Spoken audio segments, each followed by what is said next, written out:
What is good, Double Leg fam? It is time for the Double Leg Premium exclusive show where we go over UFC or Noche UFC, give you our bets and a little bit of an explanation of why we took those bets so you can get a little bit more confident in our plays. Without any further ado, let's get into it. You are Noche UFC. I always want to say UFC Noche, but it's Noche UFC main event. Alexa Grasso, Valentina Shevchenko. What you got on this one? Yeah, man, I had to stick with the champ, Alexa Grasso. Plus 150 to plus 200, anywhere in that range, I think is good value for her. She's just getting better. Like you can just tell in every fight, she's getting better. She was doing good on the feet against Valentina. She was countering her. She was landing some good combinations, and she was getting taken down a little bit, but she worked back up every single time. She still had cardio in the gas tank to keep fighting after using all that energy to get back up. And overall, man, she just looked like the better fighter and some exchanges in that fight too. And I think being the champ now, they always say fighters get 30% better when they become the champ.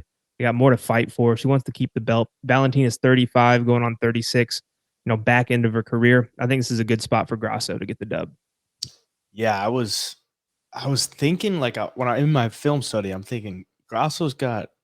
I think Grasso wins this fight, and then I got kind of caught up in the price of it because Valentina was like minus 900, minus 1,000, and then she's all the way down to minus 190 somewhere around there. Yeah. I'm like, dang, that's actually pretty good value. But sometimes the books just get it completely wrong, like, and you can't really factor that in to the next fight because I watched that fight, the first one, and I'm like, this is a 50-50 fight, and Alexa Grasso ended up getting the finish.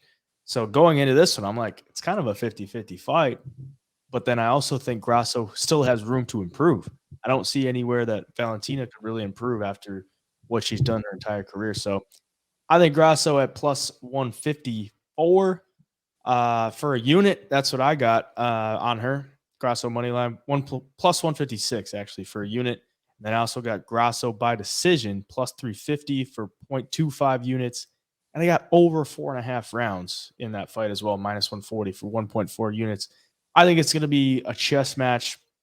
I don't think either woman gets a finish, but I think Grasso will do the better work. Obviously, I think the crowd's going to be on her side as well. And I think she beats her everywhere the fight can play out. And I think it's just Valentina's time. We were saying it before, like eventually Valentina's gonna fall off, and she's Yeah. now 35 after a loss.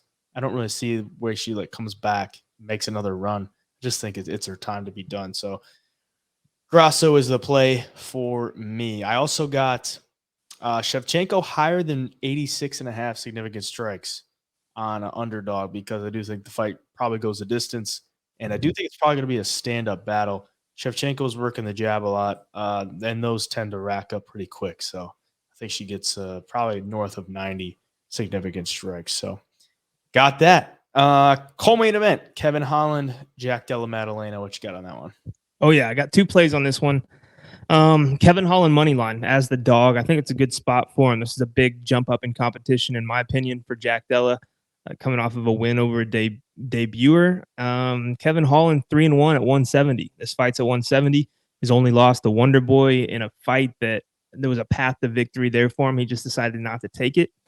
I think he's going to be able to hang with Jack wherever this fight goes. And if it goes to the ground, Kevin's really slippery. He's hard to hold down. And he finds himself in good positions a lot of the time, especially at 170. He's longer than these guys. He's 6'3" compared to Jack's 5'10" or 11. 80-inch reach. Like that's a big reach for 170. So I think it's going to be hard for JDM to get the jab going. I think the combinations are going to be harder to land on Holland without getting countered by that straight right down the middle. And if Kevin gets this fight to the ground and he's on top, he's super dangerous, man. His jiu-jitsu is pretty underrated. Like he's very slick with the chokes. So yeah, man, I like Holland in this matchup, and plus money. I couldn't not take him at plus 125 for a 2.25 units. So trying to steal some coin here. I like it. I got Holland on the money line as well, plus 125, only for a half a unit. And then I also got a half unit on over 2.5 rounds at plus 110. So a couple plus money plays there in that fight. I think it's going to be a barn burner. I think it's going to be a battle on the feet. I think they're going to rack up a ton of significant strikes. So I also got Kevin Holland higher than 46.5 significant strikes That was like I Oh love yeah, that line. that's It was that's easy. early in the week. I think it's steamed up to like near 60 now. Like underdog, I think they're pretty exposed on that Yeah, high right now because everyone was like, "Oh yeah, that's a beautiful play." yeah. And I think that one just, I mean, if it does go 3 rounds, they could probably do north of 100. So Mhm. yeah, I like that one. The reason I'm only half a unit on Kevin Holland is because I think Jack Della loves to throw in combination, and I don't want to get caught in this 3 round war where Jack Della just slightly outworks him. But I do think the play is the plus money on Kevin Holland, so I like that. That is all I got on that one.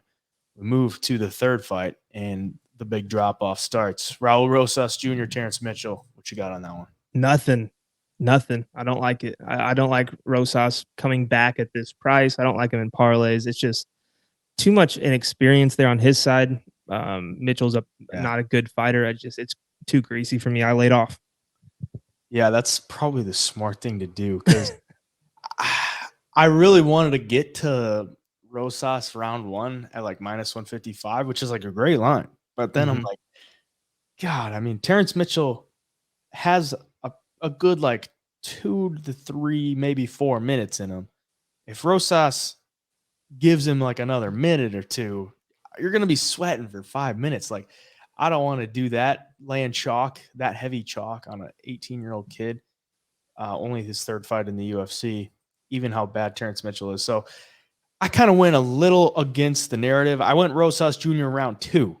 I think there's value on that at plus 475 at 0.2 units. Terrence Mitchell doesn't have a good gas tank, but I do think Rosas, or he could maybe want to get a little bit more octagon time too and extend it to the second round.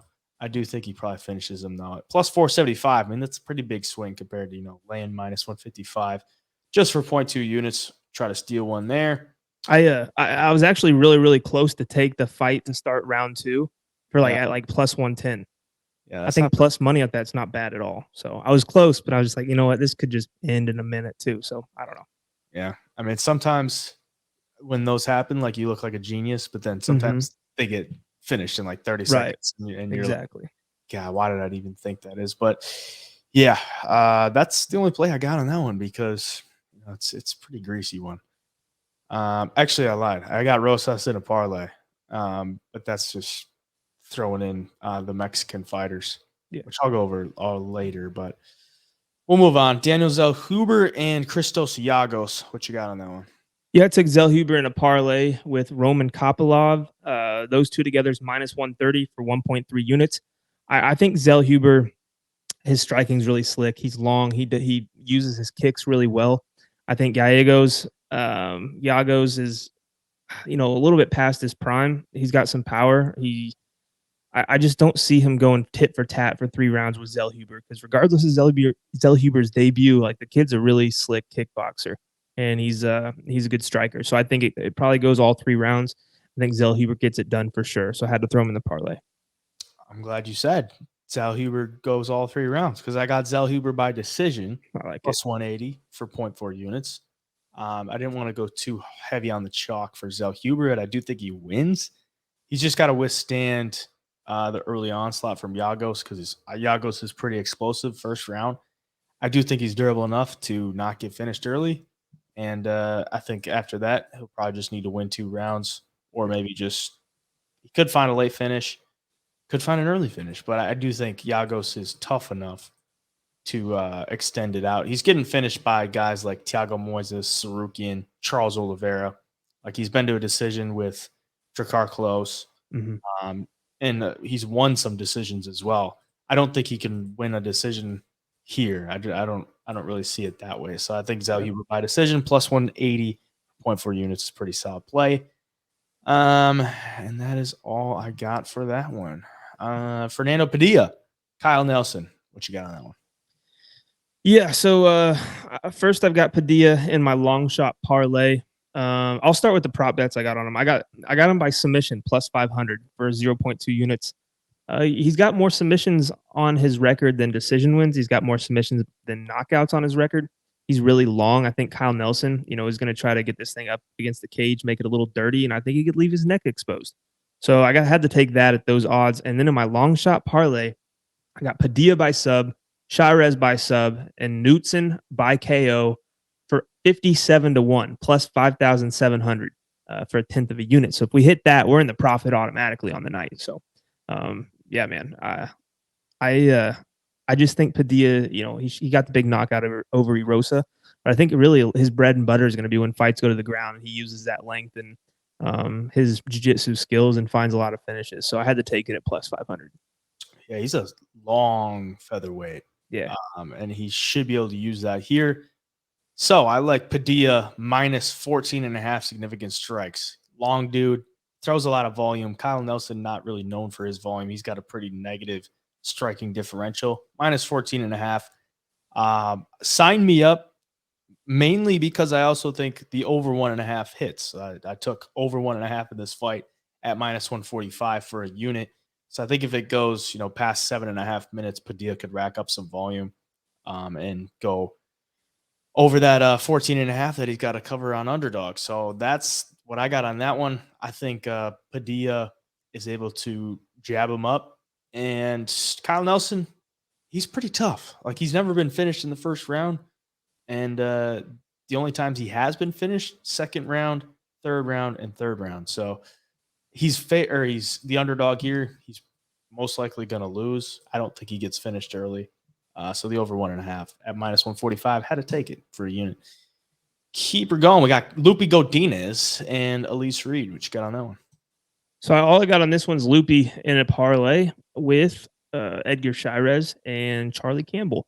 Plus 109 for one unit. I think Lupe, if she's learned anything from her past fight, she's got to grapple. She's got to wrestle and get this thing to the ground. And if she does that, she's going to have her way with Elise Reed. Elise Reed's shown pretty poor ground game, especially off of her back. And, if Lupe decides not to go that route for whatever reason, I think her striking is good enough to where it'll be competitive. And then those moments of her taking Elise Reed down, landing some ground and pound is going to kind of sway the judges. But I do expect Lupe to be more wrestling heavy here. And if she does, she'll win 30-27, in my opinion, or even get the finish. Yeah, I think Lupe needs to win this fight. If she doesn't win this fight, it's going to be a really bad look. But I do think she wins this fight pretty easily. I do think she probably finds a finish. So I got Lupe Godinez inside the distance, plus 145 for a half a unit. And if you look at her record, she's not getting a lot of finishes. She's going to win a lot of decisions. So we're going out on a limb here. But the plus side is that Elise Reed has never lost a decision. She's been finished 3 times. Those are her 3 losses. If she gets put to the ground, she can get finished. I would expect Lupe Godinez to mix in the takedowns, and she will have great top pressure, and she should be able to land some ground and pound and get her out of there, if not sub her. So I like that line. Plus 145. You're getting a minus 450 favorite or whatever at plus 145 just to get a finish within 15 minutes. I think it's worth it. Half unit there for me. And then I also got Godinez in a parlay with Roman Kopylov and Charlie Campbell, minus 105 for 1.05 units. That's kind of the bankroll builder there. We got Roman Kopylov, speaking of him, and Josh Friend. What you got on that one? All right, this is my Kopylov. Is one of my not heavier plays, I guess, but I've got the most plays on Kopylov here. I got him by KO or TKO at minus 120, 1.2 units. I got him by second round finish, plus 400, third round finish, plus 650, both of those for a quarter of a unit. I've also got Kopylov in that parlay with Zell Huber. I think Kopylov has shown that his takedown defense is better, and it's pretty good. He's got a high takedown defense percentage. And if Fremd wants to go in with that wrestling heavy game plan, I think he's going to get tired after one. I think Kopylov is going to be there striking all 3 rounds. I think Kopylov is going to do great work to the body and to the legs. Those kicks they're thunderous, man. Every time they hit, you can hear it through the TV. And if Fremd takes a few of those, if he was kind of getting tired against Jamie Pickett, I imagine Kopylov will suck the energy out of him 10 times more and then get a late finish here. So, yeah, man, I like Kopylov in this fight a lot. Yeah, I like Kopylov too. But I couldn't really get myself to take a finishing prop because they weren't like that great to me. I don't know. Just like if you're betting a round prop, I want like something pretty juicy, or at least significantly different from the other ones. For Kopylov, I mean, they kind of know what he's about. He's kind of like a second, third round finish type of guy. So they price that fairly uh, accurately. So I went with Kopylov by decision, plus 275 for 0.4 units. He's only got one win by decision, Kopylov does. But Josh Fremd, he's a long guy. He's 6'4". I think Kopylov could maybe struggle to find the range off the bat and kind of settle into it into rounds 2 and 3. Maybe doesn't find a finish, but I do think Josh Fremd might look to just hold this guy because I don't think he wants to stand and trade with Kopylov. So if you watch a lot of Fremd's fights, he's content to throw you up against the cage and just kind of wear on you. It's probably a decent path for him here. I don't think he'll have success with it, but I do think he could stall some time off the clock. So Kopylov by decision, plus 275 for 0.4 units. And then I said I got him in a parlay as well. And then the underdog play, plus 16.5 significant strikes for Josh Fremd. As I said, he's a long guy, and he has a pretty decent significant strike ratio in his UFC career. And Roman Kopylov, not a huge volume striker. If you watch him fight, he likes to set up stuff and go for the kill. Eventually, the one fight that he did really put the volume on was against Punahele Soriano. Soriano was just a punching bag in that fight. I don't really expect Josh Fremd to be doing that. I think if Fremd gets hit hard, he could get put out, or he could just really look to enforce the grappling and look for the clinch as well. So plus 16.5 was worth it for me, especially with the reach advantage as well. We got 4 more fights. Edgar Chairez, Daniel Lacerda. What you got on that one? Yeah, for this fight, I got Chairez in the 3-leg parlay with Lupi and Campbell. I took Chairez round 2 finish plus 500 and round 3 plus 1,600 for a tenth of a unit. And just, you look at Daniel Lacerda's fights. It's either round 1, he does really well and gasses and gets finished in the round 2, or round 3. I guess he's been finished a little bit in round 1, but I really didn't like the odds. You can kind of see the trend where the books are picking up on the round 1 stuff. So yeah, sticking with Chairez round 2 and 3 here. I do think Daniel is live in round 1. He always is. I mean, he gets people hurt. Chairez, maybe not. We haven't seen him a lot. I don't know what he's got as far as durability and toughness. Like, he fought Tatsuro Taira, who's not really like a big threat on the feet. But yeah, I do like him to get this thing done somewhere to middle to late in the fight. I also got him in the long shot parlay that I mentioned earlier by submission too. So I think he gets a finish. I do too. Like you said, Silva always live in round 1, but if you get past round 1, it's probably going to gas. It's probably going to have an easy finish set up for you. So I think Chairez round 2 plus 450 for a quarter unit, and round 3 plus 800 for 0.1 units is worth a shot.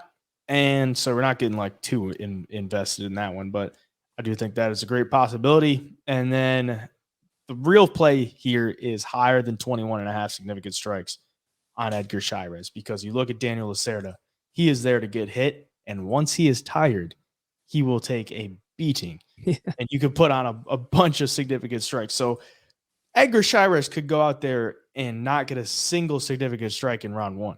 And then round 2 hits, Daniel Lacerda, cardio has fallen off a cliff. And you look at CJ Vergara, landed 63 in the second round. Yeah. I mean, he just falls off a cliff and absolutely gets mollywopped. Like 58 from Victor Altamirano in round 1. 21.5 should be pretty easy for Edgar Chairez. So I like that. I'll keep moving. 3 more fights. Tracy Cortez, Jasmine Yasadavicius. What you got on that one? Yeah, I got Jasmine here. I think the wrestling is good enough to kind of offset with Cortez, and I think on the feet she's longer. She's shown she's getting pretty good on the feet, like in the Miranda Maverick fight. And I think Cortez has shown that she slows down a little bit. You watch the Justine Kish fight, she slows down. She got dropped in the 3rd round. I think Jasmine has the cardio and ability to take this fight all 3 rounds and win at least 2 of those. So might be close. I almost took the split decision prop. but I do think it'll be close. But I do think Jasmine has the tools, the experience, and the she's got the activity too. She's been fighting. Cortez is coming off of an injury and a 1.5 year layoff. And in her media day with the reporters and stuff, she talked about how her coaches. She went to her coaches and said, "I'm ready to get back in the octagon and get a fight." Her coaches were hesitant, like didn't know if she'd be ready or if she should because it was so soon. So that made me a little worried too. Like maybe she's just mentally hyped up for this and thinks she's ready, but gets in there and finds out maybe she's not. So yeah, Jez Davicius money line for 2.6 units minus 105. I like it. I also got Jasmine on the money line plus 100 for 1 unit. Pretty much the same thing that you said. I think it'll be a close fight. The only thing I could see is the home crowd getting a little cooking for Tracy Cortez. But Jasmine does have a way of, fights that you expect to be close or maybe expect her to lose. She's got a way of winning fights. And this is like her time. I mean, she's 34 years old, something like that. Like, she's got to go now. Tracy Cortez, just be clear. I mean, she's got other options outside of fighting. Like, come on. Like, Yeah. she really need to win this fight. No, it's probably just something she wants to do and get it out. But yeah, I think Jasmine should go out there and get a win. There was one I missed on underdog for the Shirez. It's minus 3.5. I think he covers that pretty easily because Lacerda, terrible significant strike ratio. So that one's pretty easy. And then we got two more fights. Charlie Campbell, Alex Reyes, the return of Alex Reyes. What you got on this one? Yeah, I just got Charlie Campbell in that parlay with Loopy and Shirez. I like what I see out of Campbell, but there's so many unknowns on both fighters, honestly, at this level. So, 6-year layoff for Reyes, I don't like that. I don't like this as the debut for Campbell. Reyes, can be dangerous. You just never know in fights like this.